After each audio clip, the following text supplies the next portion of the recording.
तालाब के पास एक चूहा रहता था और उस तालाब में एक मेंढक भी रहता था।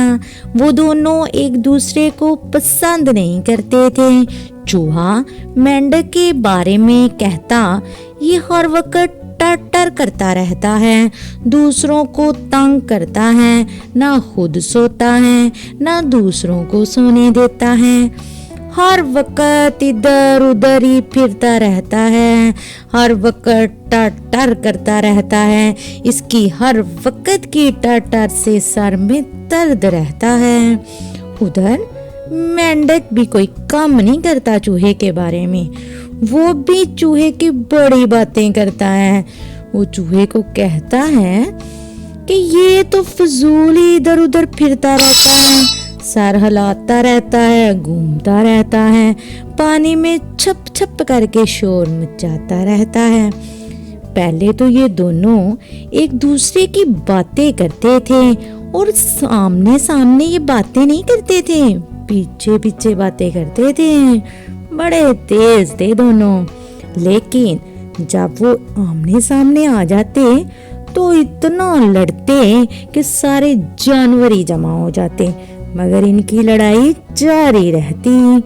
एक दिन जब दोनों लड़ाई कर रहे थे तो चूहे ने मेंढक से क्या कहा पता है बच्चों? उसने मेंढक से क्या कहा?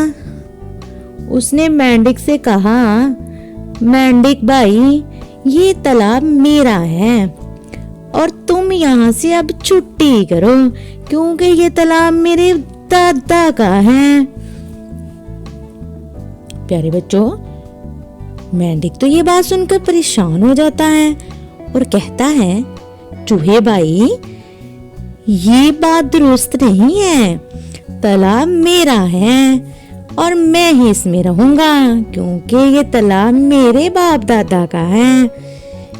इस बात पर तो दोनों की मजीद लड़ाई शुरू हो गई और उनके आस पास के जानवर जमा हो गए और उनको आसपास की खबर तक ना रही। इसी दौरान एक चील जो कि उनकी बातें सुन रही थी, बड़े दिनों की उनकी ताक में थी, लेकिन वो दोनों चील को देखकर छुप जाते थे ताकि चील जो है उनको पकड़ ना सके। लेकिन अब वो अपनी दुश्मनी में चील दुश्मन को ही भूल गए और उसने उन दोनों को दबोच लिया और जंगल में ले गई। प्यारे बच्चों, इस कहानी से हमें क्या सबक मिलता है? इस कहानी से हमें ये सबक मिलता है कि आपस के झगड़ों से दुश्मन को मौका मिल जाता है और वो कामयाब हो जाता है। इस तरह हमें भी छोटी छोटी बातों पर लड़ाई झगड़े नहीं करने चाहिए, आपस में प्यार सलूक के साथ रहना चाहिए।